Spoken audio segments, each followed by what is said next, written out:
उम्मीद थी कि शायद इस बार जो प्रदर्शन करेंगे उसके बाद जो हमारा प्रशासन है वो जागेगा।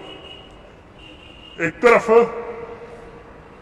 जो सत्ता में बैठी हुई पार्टी जिसकी सेंटर में भी हुकूमत है वो कहती थी हम ही बनाएंगे, इनका जो भी होगा हम करेंगे, और दूसरी तरफ अब विपक्ष कह रहा है कि अगर ये कहते हैं कि विपक्ष की पाप की घंटी है, विपक्ष ने लगाया है, अब विपक्ष कहता है कि अगर हमने बिगाड़ा है सवारेंगे ही हम। लेकिन अब इन लोगों से जानते हैं ये क्या सोच रहे हैं, कितनी उम्मीद थी, ताजी क्या कहेंगे।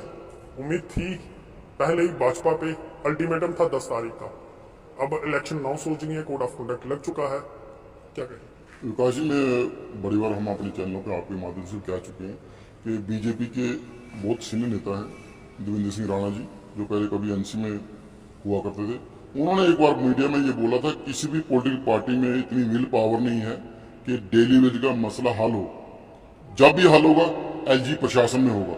तो पिछली बार भी गवर्नर साहब के टाइम हुआ 94 से पहले जो लोग रेगुलराइज हुए, तो हम भी इसलिए पूरा जोर लगा रहे थे कि शायद एलजी साहब जो बार बार ये कहते हैं कि डेली वेज रीढ़ की हड्डी है, डेली वेज के बगैर ये डिपार्टमेंट चलता नहीं है, उनकी आवाज हम तक पहुंच चुकी है। 2020 में हम लोग मिले थे, उसके बाद लगातार कई प्लेटफॉर्मों पे, उसके बाद शायद 8 या 9 मार्च के 2022 को दोबारा हम गए थे उनको मिलने, तो उस टाइम वो ठीक नहीं थे। उनके जो प्रिंसिपल सेक्रेटरी थे नीतीश कुमार जी, उनसे मुलाकात हुई थी, तो उन्होंने हमें ये कहा था पीडीडी का जो सारा बना है प्रपोजल वो मैंने ही बनाया, तो आपके पीछे वैष्णो माता की फोटो आप मेरे पे यकीन कीजिए, आपका मसला मैं ही हल करूंगा। तो कहने का ये कि 2 साल उस बात को भी हो गए, तो पहले का 4 साल हो गए एलजी साहब के कदमों में हम गुहार लगाते, हर तरह का प्रदर्शन भी किया, लेकिन हमें अपने प्रदर्शन पे, अपने जोर पे अभी भी विश्वास है। इसीलिए हमने जो पहले 10 सितंबर का टाइम दिया था उसको हम चेंज कर रहे हैं, क्योंकि मैं परसों मीडिया में बोला था तो साथियों के साथ बैठे थे, उन्होंने कहा कि हम डेट चेंज करते हैं क्योंकि कोड ऑफ कंडक्ट लग चुका। तो एज ए सिटीजन हम भी इस जो लोकतंत्र त्यौहार है इलेक्शन, इसमें हमारे लोग पार्टिसिपेट करें और उसी पार्टी को वोट दें जो उनको ये लगता है। हम किसी के समर्थन में नहीं, किसी के खिलाफ नहीं है, लेकिन अगर उनको ये लगता है कि कोई भी मेरा मसला हल कर सकता है, लेकिन 94 से पहले बाद तकरीबन हर एक पॉलिटिकल पार्टी जो जम्मू कश्मीर में है, चाहे वो नेशनल पार्टीज है जो यहाँ इलेक्शन भाग ले रही है, या रीजनल पार्टी, ये सभी लोग सत्ता में रहे, कौन कितने % ईमानदार रहा, कोड ऑफ कंडक्ट लगा, अब हम उसके बारे में क्लियर बोलेंगे नहीं। लेकिन हमारा यह कि किसने आपका ज्यादा शोषण किया, किसको ज्यादा टाइम मिला वो कर सकते थे, किसके पास सत्ता थी, डबल इंजन की सरकार थी, वो कर सकते थे, उन लोगों ने नहीं किया। तो आज हम मीडिया में ये अनाउंस करेंगे कि 14 अक्टूबर को, जो 10 सितंबर का प्रोग्राम 14 अक्टूबर को ले जा रहे हैं, कि 4 अक्टूबर को अगर रिजल्ट निकलेगा तो जो नई सरकार बैठेगी उसको हम चैन से बैठने नहीं देंगे। अगर हमने एलजी प्रशासन को चैन से रहने दिया तो रहने उनको भी देंगे, अगर हम चैन से नहीं बैठे 94 से लेके, तो उन लोगों को भी नहीं बैठने देंगे जो सत्ता में आएंगे। लेकिन कहीं ना कहीं अब गेंद अभी भी, तो चाहे सरकार भी बन जाएगी, गेंद तो एलजी महोदय के पाले में ही रहेगी। अब तो सरकार के पास उतना शक्ति नहीं होगी, क्योंकि अब जैसे आप कहते हैं, आप कई बार एलजी साहब से मिल चुके हैं, एलजी साहब ने कहा कि आपकी डिमांडें जेन्युइन है। अगर जेन्युइन है तो एलजी साहब के पास अभी सारी पावरें थी, कर सकते थे। देखिए, हम ये उम्मीद करेंगे कि इसको दिल्ली वाला जो ड्यूटी है वो प्लेइंग फील्ड यहाँ ना बने।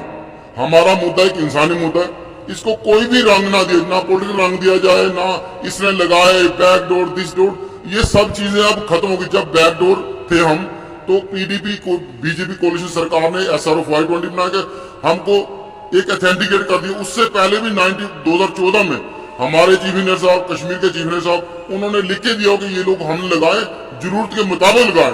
तो जरूरत पीएचई की, पानी की जरूरत जब तक आदमी जिंदा है वो जरूरत रहती है।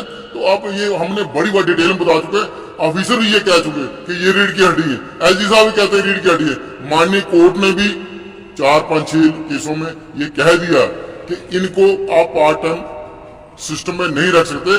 पानी का जो पिलाने का काम है वो एसेंशियल सर्विस में आता है, और वो लोग ना नीड बेस होते हैं, ना वो पार्ट टाइम, वो फुल टाइम 24/7 काम करने वाले, चाहे कोविड हो, चाहे कोई भी महामारी हो, चाहे कोई भी मौसम, बर्फबारी हो, मिलिटेंसी का टाइम हो, डेली वेजर 94 से लेके टन मंथ से अपना शरीर भी यहाँ नौशावर कर दिया। कुछ लोग तो 60 साल को यहाँ बगैर कुछ लिए चले गए। ये मेरा साथी यहाँ पीछे खड़ा, इनको भी 5-6 महीने रह गए, अपनी जिंदगी का सारा गोल्डन पीरियड दे दिया। इसलिए हमको रोज वो साथी याद आता है जो 60 साल का वो घर जा रहा है या जिसकी डेथ हो रही है। इसलिए मेरा आपके माध्यम से तमाम डेली वेजर को आह्वान है, तैयार रहिए। इलेक्शन को आपने किसको वोट करनी ये आपका, आप तय करें, हम किसी को कुछ नहीं कहें। तो जी क्या कहेंगे, तमाम सारी अब विपक्ष की पार्टियां ये भी तो कह रही हैं कि अगर हमने बिगाड़ा है सवारेंगे भी। हाँ, सबसे पहले तो आपके चैनल का बहुत बहुत धन्यवाद। आज देखा आपने भी 2 मैनिफेस्टो जारी हो चुके हैं। मेरा उनसे एक सवाल है, अगर आज डेली वेजर की ये हालत बनी है, इसका जिम्मेदार कौन है? और मैंने कल नेशनल कॉन्फ्रेंस का भी मैनिफेस्टो पढ़ा जिसमें उन्होंने 6वें नंबर पे लिखा है कि डेली वेजर की रेगुलाइजेशन होगी। तो मैं उनसे एक सवाल पूछना चाहता हूँ, भाई आप पहले ये बताओ, सबसे ज्यादा जम्मू कश्मीर के अंदर अगर किसी ने हुकूमत की है वो नेशनल कॉन्फ्रेंस ने की है। नेशनल कॉन्फ्रेंस ने अपने टेन्योर में कितने डेली वेजर को रेगुलराइज किया है? जब से ये हमारी स्टेट बनी हुई है आज तक एक भी डेली वेजर को रेगुलराइज नहीं किया गया। और दूसरी बड़ी बात, 2014 में जब डेली वेजर को गुमराह किया गया, सब कमेटी ने रिपोर्ट भी दे दी, तब उमर साहब हमारे चीफ मिनिस्टर थे, तब उन्होंने डेली वेजर की रेगुलाइजेशन के बजाय सेक्टर के एम्प्लॉइज के कहने पे उनकी परमानेंट एम्प्लॉइज की जो 2 साल सर्विस बढ़ा दी। अगर अपने वोट बैंक की खातिर ना वो किया होता तो डेली वेजर 2014 में ही रेगुलराइज हो चुके होते। आज अपनी पार्टी का भी मैनिफेस्टो पढ़ा, वो भी कह रहे हैं कि हम डेली वेजर को रेगुलराइज करेंगे। लेकिन जब SRO 520 निकला था, अल्ताफ बुखारी जी उस वक्त फाइनेंस मिनिस्टर थे, हम इनके साथ जब सेक्टर में मिले तो इन्होंने ऐसे करके अपनी जेब उल्टी करके हमें बताई थी कि मेरी जेब खाली है। मेरी जेब मतलब सरकार की जेब। आज आप लोग कहते हो कि डेली वेजर को रेगुलराइज करेंगे। भाई जब आपके पास मौके थे तब आपने कुछ नहीं किया। जिसको मौका मिला, जितना मौका मिला डेली वेजर को शोषण करने का, सबने किया, तसल्ली बख्श किया। एक बहुत बड़ी उम्मीद हमें भारतीय जनता पार्टी से थी, जो कभी सत्ता में नहीं आए थे। उन्होंने भी 11 साल कोई कसर नहीं छोड़ी।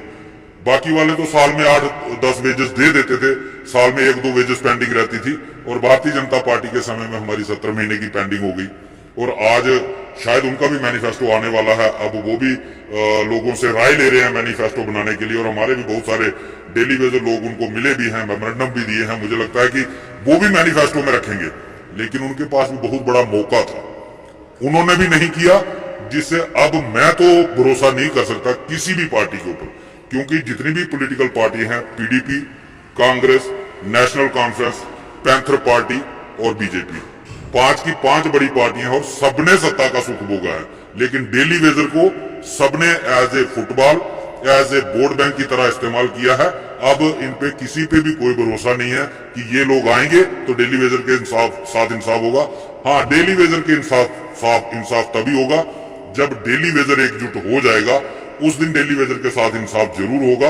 और मैं सभी डेली वेजरों से ये कहना चाहूंगा कि अभी कोड ऑफ कंडक्ट की वजह से हमने जो 10 सितंबर का प्रोग्राम था उसको पोस्टपोन करके 14 अक्टूबर को किया है। 14 अक्टूबर को नई सरकार भी तब तक नई शक्ल में आ जाएगी। कौन लोग आते हैं, कौन पार्टी आती है, तो जैसे ताज जी ने कहा कि आने वाली सरकार, आने वाली पार्टियां जो भी हैं, वादे उस तरीके से करें जिनको वो पूरा कर सकते हैं। क्योंकि नहीं तो डेली वेजर के साथ पहले दिन से सामना जो है वो डेली वेजर का करना पड़ेगा। झूठे वादे अब नहीं चलेंगे। जो पहले गुमराह करते थे, हमें वोट दे दो, हम ये करेंगे, अब उसमें किसी को कोई भरोसा नहीं है। जो हमारी लड़ाई है वो तब तक जारी रहेगी जब तक हमें इंसाफ नहीं मिलता।